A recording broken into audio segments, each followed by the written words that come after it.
Sa video ito guys, sasagutin ko yung mga tanong about dun sa DIY overhead filter natin na ginawa. So ang dami kasi nagtatanong, sabi ko sa kanila, i-comment nyo sa video at doon kayo magtanong para makasagot yung iba natin Fishkeeper para ma-share natin. Pero dito sasagutin natin yung mga tanong, frequently asked, tsaka yung mga PM sa akin para ma-share ko din sa inyo yung sagot.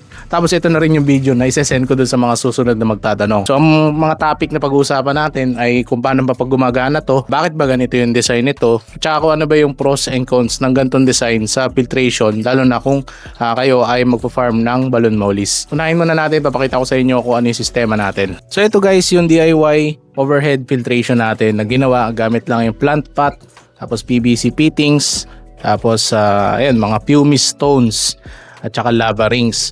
So ito guys, combination ng lahat ng mabibili nyo sa mga hardware stores, lalo na sa Shopee. Ayan, so doon ako bumibili ng mga tools. Ngayon, dito sa taas makikita nyo, plant pot lang yung ginamit ko. Nabili ko to sa Unitap for 70 or 80 pesos. Oh, 119 ko pala nabili.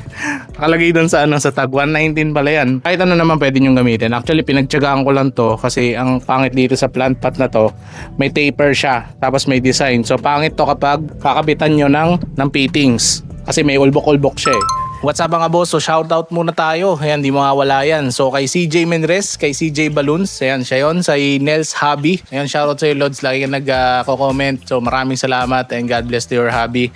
Kay John Daniel Ballesteros, kay Ramsey Tanting, kay Mondre, kay Aris Escobar. Ayan, napaka-solid nito. And then to Joyce and Blair, asawa at anak ni Mr. Aris Escobar. Sobrang solid na supporters niyan. Ayan, so wala akong masabi. And then kay Ramsey Tanting, kay Ian Van Taylor, at saka kay Mr. DJ. And then guys, so sana supportahan nyo nga pala yung TikTok shop natin at saka Shopee shop. Yes, meron din tayong TikTok shop. Ito yung mga products natin. Meron tayong mga ilalabas pa. Isa pa mga boss. So maraming salamat kay Ace sa pagalaw sa atin sa pagbenta ng Ace Gel Food. So meron tayo sa Shopee at saka sa TikTok. Maraming salamat din sa mga natumangkilik, mga umorder dyan, nag-iwan ng magandang review. Ayun, so maraming salamat sa inyo. So hindi kami nag-gel food para pakainin yung isda nyo ng gulaman lang. So itong gel food na to, nag-contain to ng quality ingredients na sure na makakapagpaganda ng kulay at saka katawan ng isda nyo. So itong gel food na to ay hindi para makakain yung isda nyo ng gulaman, o hindi para makakain yung isda nyo ng quality ingredients na makapagpaganda at makapagpakulay ng mga isda nyo. Yung link nyan, nandyan lang sa baba ng description ng video o kaya i-comment ko, mag-PM kayo at isasend ko sa inyo. Produkto ng Jugols Fish Hub. So papangalanan sana natin ng Jugols Aqua Works eh. Pero ayan, Jugols Fish Hub or Jugols Aqua Works. So mabibili nyo yung mga produkto namin. Naglabas na rin kami ng Astaxanthin.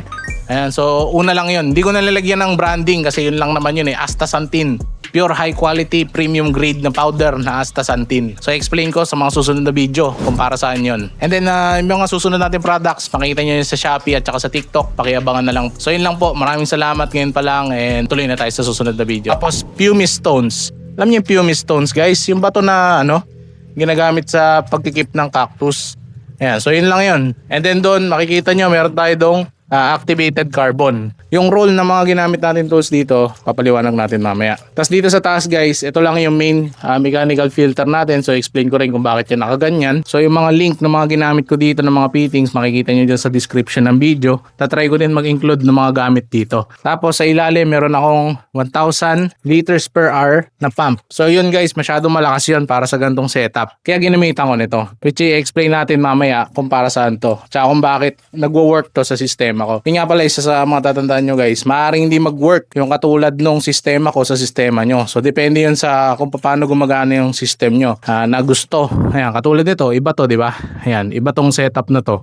Kasi iba rin yung mga setup dito. Kasi may iba-iba yan na goal sa pagpipishkeep. Fishkeep sa filtration. Ngayon dito guys, explain ko so kung ano nangyari. So same lang naman to na setup. Ayan, halos magkamukha yan. Konting-konti lang pinagkaiba lang, mga butas-butas lang. So syempre ito yung tab natin. Itong tab na to 160 liters pero syempre hindi siya puno. So let's say mga 130 yan. Yung tubig dumadaloy papunta sa pump natin. Yung pump natin kinukuha yung tubig at saka dumi, dinadala pa pataas gamit tong PVC. Bumabagsak sa first level ng filtration natin, which is yung mechanical filtration. So mechanical filtration natin, cotton lang. Ayan. Yung normal na nabibili nyo for fish keeping, filtration, yan lang. So ito, pwede nyo hugasan or hindi. Ayan, up to you. Kung anong lalagay nyo. Basta unang pupuntahan ng dumi natin, mechanical filtration. Ayan. So kayo bahala na kung gusto nyo direct lang bumabagsak yung tubig. Kaya gusto nyo ganito, PVC na may mga butas-butas. Ayan, makita nyo kung paano ginawa to dun sa unang video natin. Ayan, then mechanical filtration. Actually ito meron pa tong biosponge filter, yung kulay black. Ayan, meron siyang ganyan. Ngayon sa ilalim niyan, ayan, makikita nyo may mga kung ano-ano dito. So ito guys, pinataas ko lang mechanical filtration para kasi hindi mababad. Okay? Para bumaba yung tubig. Ayan, pag bumaba kasi yung tubig guys, naiwan na yung dumi dito. So kapag nagpalit ako, andyan na siya. Tapos naiwasan ko yung parang yung malapot na dumi. Ayan, katulad na sa kabila. Ayan, tingin sa kabila, malapot yung dumi kasi matagal bumaba yung tubig. Ayan, naiipunan siya. Yung ganito ba guys?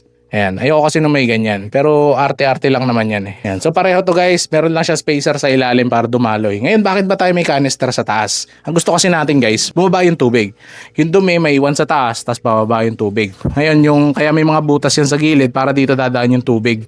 Hindi siya aapaw. Ay kaya natin binutasan. Ang purpose lang ng lalagyanan ay para maiwan yung dumi sa taas doon sa mechanical filtration, tapos bumaba yung tubig lang yung makaka-escape dito. Ngayon, ang makakalusot na lang dyan ng mga dumi, yung mga talagang sobrang pino.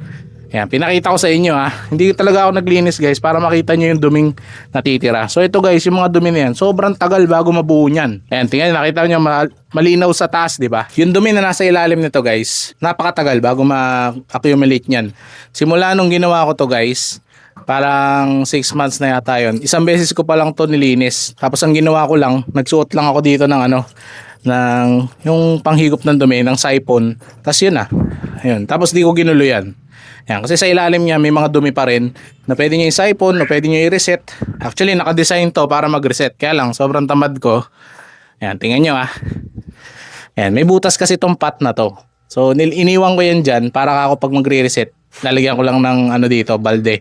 Pero hindi ko siya ginamit. Ayan, pero naka-design yan para makapag-reset. So kung gusto niyo mag-iwan din ngayon ng gripo sa likod.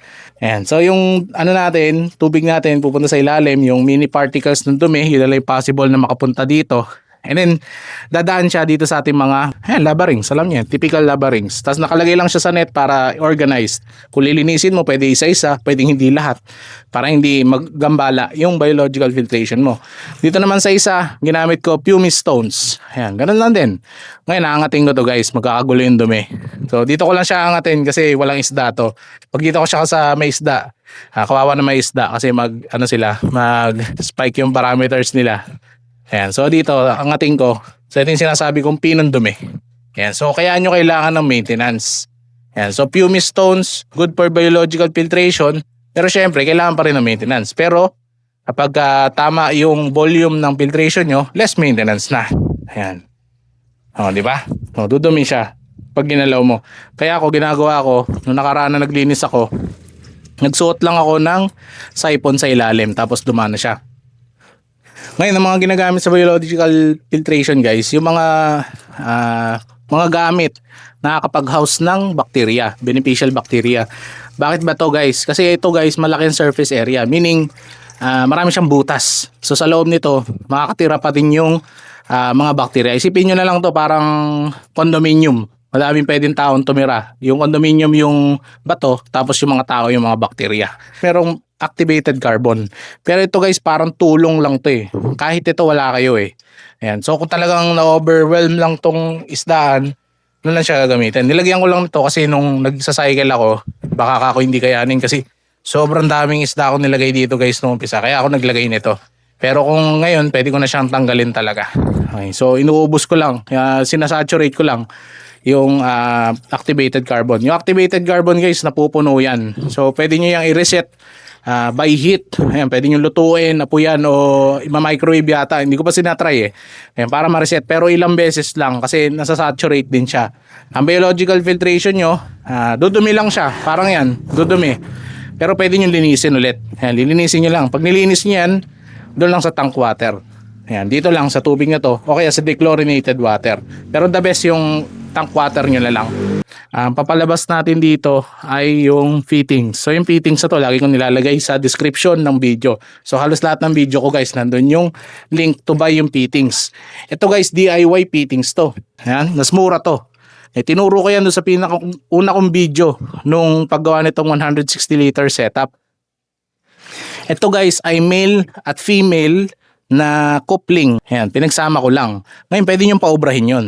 Tapos bibili na lang kayo ng silicone gasket. Ay, hindi pala gasket tawag dyan. Sinerge ko, hindi pala gasket. Basta yung silicone na yun, na pang seal. Pwede nyong gawin yung gulong na ginupit-gupit para ipampalit doon. Tapos bubutasan. Yun nga lang, matrabaho. Ito, binili ko 25 pesos yata. 20 pesos yung silicone na yun isa.